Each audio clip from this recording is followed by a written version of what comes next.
I don't know if you're like me, but I'm someone that is prone to anxiety.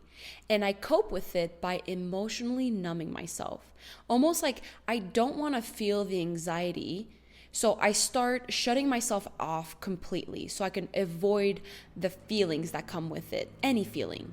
And I was wondering, is that really what's happening? What I'm going through is actually something that's very common and very real. What's happening beneath the surface of it all is that emotional numbing is a coping mechanism, okay? It's almost like when you feel anxious, you want to start avoiding the feeling itself because your body and mind perceives it as a threat. It wants to protect you from feeling overwhelmed because anxiety is almost the starting point that is at the top of all the other emotions that are waiting for you to feel. But you're wanting to avoid that because it's a little bit overwhelming. So you go from a state of fight or flight, which is your anxiety, that anxious feeling, into a state of being frozen, like a free state where you want to emotionally numb or dissociate from the situation. And that is very real. It's a protective reflex. It's not a conscious choice that we have. And it became very obvious to me that I was doing that. So I was asking myself why it feels like I don't feel. Like, where does that come from? I have to say that it became very obvious to me that I was going through this when I went on this solo trip recently. I went glamping. It had no electricity, no heat, in the middle of nowhere. It was cold and dark. So it wasn't that glamorous, but I still had access to a bathroom. So I think that's why they considered it glamping, you know? But I went to this solo trip and I was very shown straight to my face that I am a very anxious person. But in my daily living, instead of feeling anxiety, I emotionally numb myself and I just try to be as productive as possible. I know it's not healthy. I have a feeling that it's not healthy. So I went on that trip and it became obvious that I'm avoiding a lot of emotions. And it's okay to avoid the emotions because it allows you to not feel like the negative feelings, but it also makes you not feel the good feelings.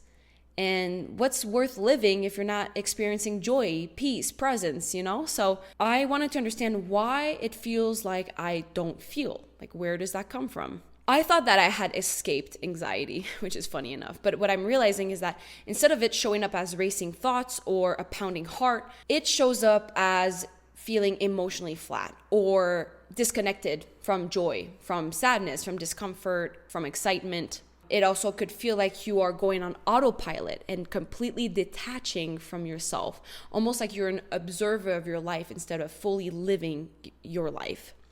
And it could also look like it's more and more difficult for you to access your natural motivation or caring about things that actually matter. And I know that for myself, when I start caring less about my goals for my community, for my future, for my vision, I start feeling like I just want to escape that life.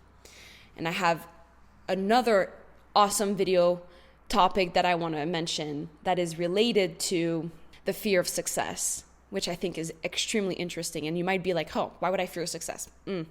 I thought the same thing too, okay? And if you're a high achiever, it's very likely that you have that fear, okay?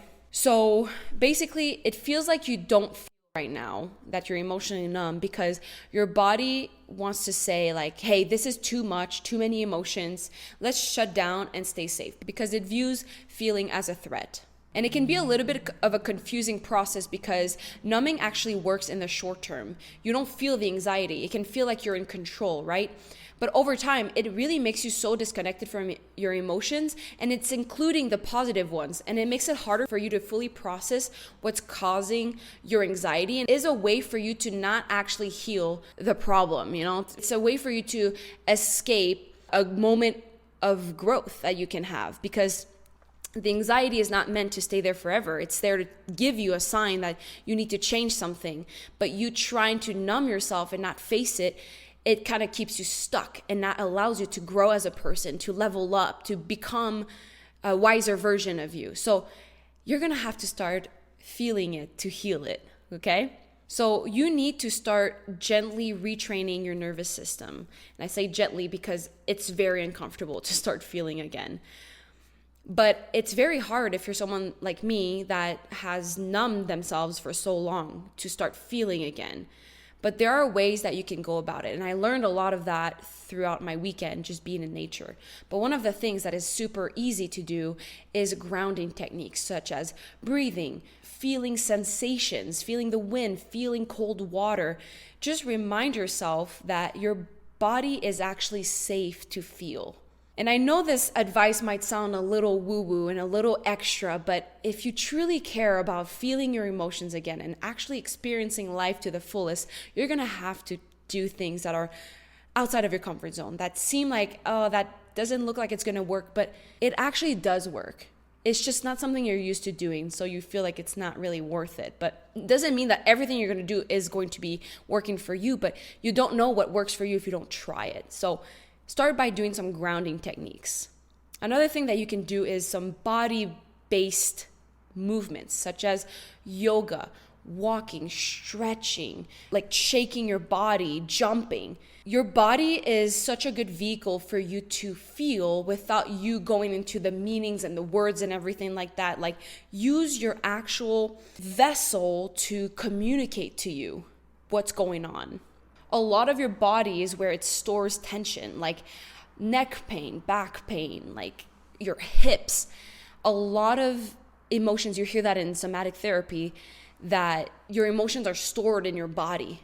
I don't have experience in somatic therapy, but I know that it's a way that it can work for people. And it's something that I'm very interested in trying, because sometimes I do have experiences that when I work on my psoas near my hips, it almost makes me want to cry.